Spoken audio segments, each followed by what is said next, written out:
All set? Well, good morning, everybody. It's 11:01 a.m. on March 1st, 2024. This is a special meeting of the Kentucky State Board of Elections. I'm Michael Adams, the Secretary of State, Chief Election Official, and Chair of the State Board. I'm going to call this meeting to order, starting by calling the roll. I'll start here in the room at the SBE office, and then I'll go around on the virtual window. Member Johnson? Jerry Johnson, member of Franklin County. Member Perry? Sue Carol Perry, member Shelby County. Member Chandler? You're on mute, Member Chandler. Ben Chandler, member Woodford County. Member Brangers? Deanna Brangers, member Jefferson County. Member Stolnick? Corey Skolnick, member Jefferson County. We have a quorum and we'll proceed. We only have a quorum for about 28 minutes. And so we're going to take up 4 votes as quickly as possible. And then if there's other business that we need to discuss, we can discuss, but that will be the only actions for the day. So first, do we have a motion to approve our draft minutes for our February 20th meeting? So moved. Is there a second? Second. Any discussion? All in favor, say aye. Aye. Aye. Any opposed? Ayes have it. Next, we have for approval a legal services contract renewal with Sturgill, Turner, Barker, and Maloney. This is our standard contract at standard state rates for any need we should have going forward for litigation support. We typically do have quite a bit of litigation, especially in a big election year. We're well served here with our in-house counsel, but sometimes the weight of litigation gets to be too much for one person to handle. So it is helpful to have outside counsel in some matters. Do we have a motion to approve this contract? So moved. Is there a second? Second. Any discussion? All in favor, say aye. Aye. Aye. Any opposed? Ayes have it. Next, we have, this is at the back of your packet. This is approval of the list maintenance memorandum of understanding with the Commonwealth of Virginia. I'm just going to briefly summarize what this is, and then I'll turn over to Karen for a little more detail, and we'll take it up for a vote. But basically, as the members are aware, Kentucky belongs to an interstate compact where we trade information with each other. Given the day of the week, there's a different number of states that are in this. Right now, it's, I think, in the high 20s. There are a lot of states, of course, about half of them that are not in this. Virginia is a state that's not in this agreement. So absent some sort of bilateral agreement, we don't have the ability to share information with them about who's moving in and out of our respective states. And there is quite a bit of ingress and egress between these 2 neighboring states. And so this agreement's been something that has gone through discussion between our state and Virginia, I believe since last fall. And so this has been signed by my counterpart in Virginia. This would allow us to trade information back and forth. And so I'll turn over to Karen for any other comments on it, or Taylor. Sure, thanks. Yeah, so last meeting we talked about this is a standard language MOU that we're working with other states. Primarily right now, we're trying to get our border states that have left Eric to sign up first. That's the main priority, since that's where most of our cross-state borders are going to be. So Virginia, we've got that one signed, and I think by the next meeting, hopefully, we'll have some more of our neighbors to include Ohio, Tennessee, maybe West Virginia. And then in the future, we'd like to get more, I think, maybe focus on our southeast, Georgia, Florida, where we have a lot of movers, but then anybody that's not a member of ERIC. So some of the states we're talking to have little tweaks they want to see to it, so we're working on that. But yeah, this is the first one, and hopefully it'll be more in the months to come.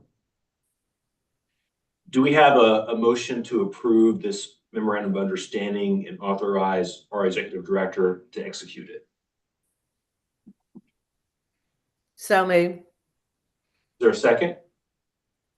Second. Any discussion? Hearing none, all in favor say aye. Aye. Aye. Any opposed? Ayes have it. That brings us to item 5, discussion on and vote on county plans for primary election.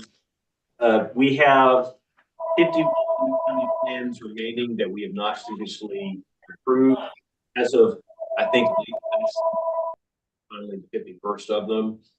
I'm just going to read real quick what these counties are for the record. And then I think the best thing to do is perhaps to approach it the way we did at the last meeting, which is to have a motion for approval of all the plans. And if there's any plan that we think that there might be objection to, maybe we take that out of the motion and take it up separately. So here are the ones that we're taking up: Bell, Barron, Bath, Boone, Bourbon, Breathitt, Breckenridge, Bullitt, Butler, Caldwell, Campbell, Carter, Casey, Christian, Clay, Edmondson, Fayette, Floyd, Fulton, Green, Greenup, Hancock, Harlan, Henry, Hopkins, Jefferson, Jessamine, Johnson, Kenton, Knott, Lawrence, Lee, Lincoln, Madison, McGoffin, Marion, Martin, McCracken, Menifee, Mercer, Morgan, Muhlenberg, Nelson, Owsley, Howell, Pulaski, Russell, Simpson, Todd, Washington, Wayne. I think that got all of it. So I will tell you kind of where I am on this real quickly. My view is that we plans, but that as we did for Owsley's plan in the general election in November, that we should approve them contingent on providing a backup location, because as you all will recall, Owsley's only had one place to vote. I think every election I've been in office, so five times now. There is a law that requires them to have a backup location, I think for pretty obvious reasons. In November, the clerk arranged for the library to be available as a voting location. In the plan that she submitted to us last night, it's not referenced, but she did say it was the same plan. I don't know if she means the same plan that she submitted or the same plan that she approved, and we don't have an answer to that from her yet. So my suggestion for you all would be that we only approve that plan if she meets that contingency. But otherwise, I don't have any objection to any of the plans. And so I'll throw it open for a motion from any of the members. I move approval. Member Johnson moves approval of all the county plans. Second. Did I get that right, Member Johnson?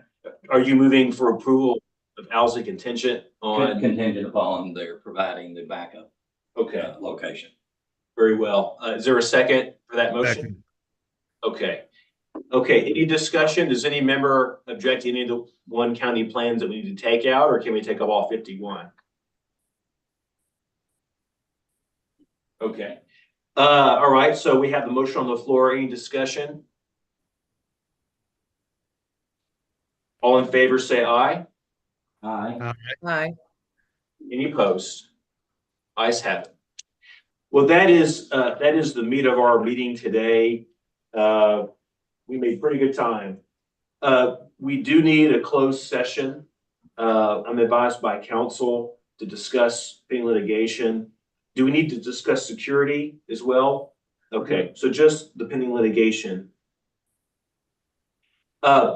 One thing in case we don't come back in time before we have folks drop off. Number 7 here says our next meeting is scheduled for March 19th at 10 a.m. That's true. But I would suggest that we actually push that meeting maybe by a few days because we have special elections on that day. We'll have to come back a few days after and certify those winners of those elections. And so my suggestion to you all is that we don't have that meeting, and that instead we work together offsite and we schedule another meeting, hopefully a few days later, if that works for you all. Good with me. So we're going to go into closed session, and we don't have any other business to vote on.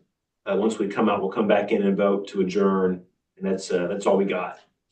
Do we have a motion to go into closed session and discuss pending litigation? So moved. Is there a second? Second. Any discussion? All in favor, say aye.